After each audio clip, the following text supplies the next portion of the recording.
Hello and welcome to episode 8 of Pelvic Pain Unpacked. I'm your host, Tamer Hill, with my trusty co-host, Charity Hill. Dr. Charity Hill. Don't forget you're a doctor. You got into a lot of debt for that title. I sure did. And now you live in Canada. And now I live in Canada. Eh? I'm a Canadian doctor. Oh my gosh. Funny note, we can't ship anything to Canada. They hate American CBD and cannabis products, don't they? Well, we're not going to delve in That to any of that. That's an international issue. We love you, Canada. We love Canada. All right. So today we're going to talk about natural pain relief for muscle cream and muscle discomfort. We're talking about like our biceps, triceps, all the muscles I wish I had in abundance, and kind of our gross skeletal muscles. So some natural muscle cream as opposed to other topicals. How does that sound, Dr. Hill? Sounds good to me. Yes. So since I know you can't tell right now, but sitting next to me, my sister, who's Dr. Charity Hill, is actually 6 foot tall. And I am 5'5". And this was a gross injustice done in the genetics of my family because we were past tense, both athletes. And Charity got all the height and I did not. And when you're a basketball player, 5'5" is challenging, especially when you have no handles and all you can do is defend.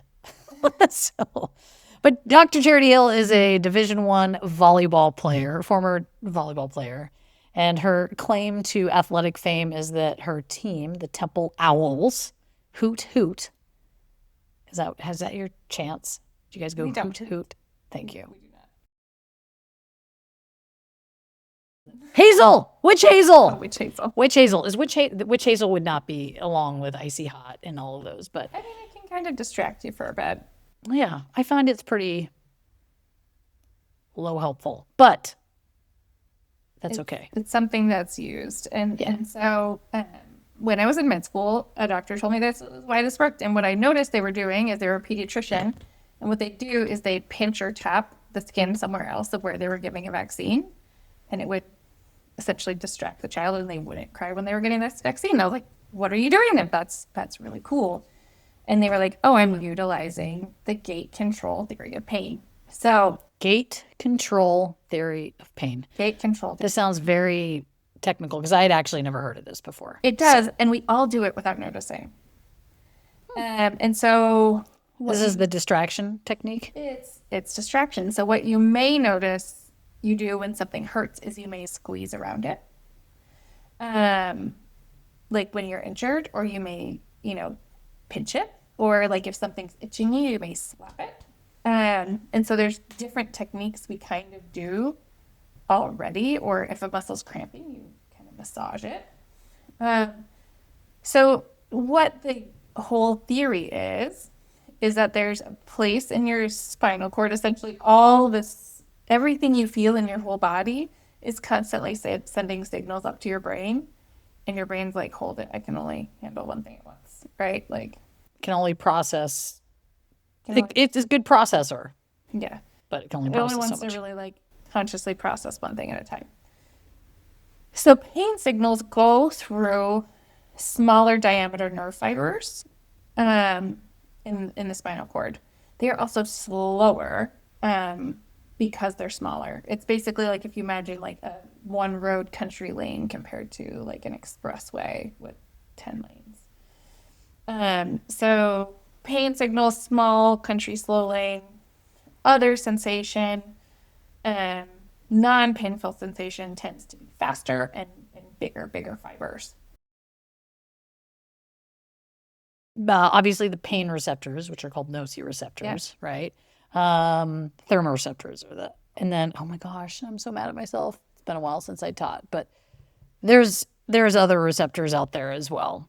So, so when you feel pressure or heat or cold, then that will send image, like a hot or a cold might send a faster, more emergency signal. Right. It basically can override it. And this is why putting ice or heat on something can feel so good. This is why sitting in a hot tub where you're hot and having something blow on you, giving you pressure, can relieve pain so much. So you're basically trying to override, like everything is coming up and you're like blocking the pain signal here. And it's like, never mind, we're going to send up The these happy signals. pressure sensors instead. We're going to send up these nice temperature messages instead of these pain signals. And so, icy hot, for example, Bengay, Tiger Balm is doing this in a few ways. One of them is just like the physical application. Rubbing it Nice on. little rub down. So like that pressure from your fingers, usually you don't just spray it on, right? You rub it in. Yeah. And so that activates kind of that rubbing massage pressure receptors. And then they have the menthol in there, which starts activating. It kind of can trick the temperature receptors a little bit where it feels a little bit hot or cold. But it's not a painful stimulus. It's not necessarily like, ooh, this is the best thing I ever felt, but it's not painful and it blocks the pain signals coming from there. And then you usually smell it. I'm sure that's also smell distracting too. The smell is definitely a factor as well. I know it kind of points you out of being an elder millennial when you go out smelling like icy hot or Tiger Balm, but I don't mind. No judgment. Our cream smells very similar. We do have some menthol Yes. in there for the same Menthol reason. works. It was great. There's different levels and intensities of injury and inflammation happening, and these things work, and they tend to work for a very short time. Again, because this block only works for so long, and then the menthol wears off, and you're coming back. And then the pain's still there. Yeah. And the pain's still there. And so, what something like CBD can do, when combined with some of these other things like a menthol or with other herbs or things like that can activate receptors that help block pain messages traveling to the brain. One thing it can literally decrease inflammation, especially helpful in areas that are close to the surface. For example, like shin splints, or for me, because a lot of my pain in my knee is from my ACL reconstructions, and it's like that scar tissue and the patellar tendon where they reconstruct and remove some of my patellar tendon to rebuild my ACL. That area is very painful, and so putting CBD topically on that area reduces a significant amount of that inflammation and pain for longer than just. So it basically acts in the gate mediator for the gate pain theory, but also decreases inflammation. And I would love for everyone to go back and reference our even though it's chronic pelvic pain cycle, it talks about chronic pain in general and how that cycle escalates, and how breaking it down by decreasing inflammation and by stopping the cycle of pain between like the pain message going to the brain and then the brain responding with muscle spasm. And this is really a nice double whammy as far as treating local muscle pain as well as local inflammation. And utilizing this awesome, underutilized, I'd say, gate control theory of pain. And so that's why it's really awesome. And that's why, again, some of these menthol things have been used because they're helpful. But now once you have your site of injury, which is great to use the muscle cream and the anti-inflammatories, but now because you're hobbling, now you're putting more weight on your other leg, you're changing your gait, for those who don't know, gait is how you walk. And so now you might be putting more pressure on your hip to try to alleviate the pain. And so now you have like compensatory injuries.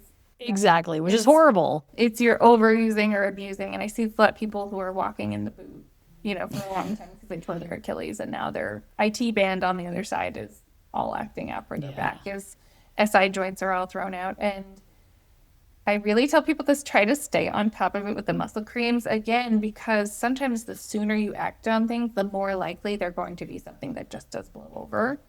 If you can like intercept these pain signals early, it has less time to evolve again I'm going to address again because it can't be said too much into that chronic pain cycle where it becomes like this self-fulfilling prophecy.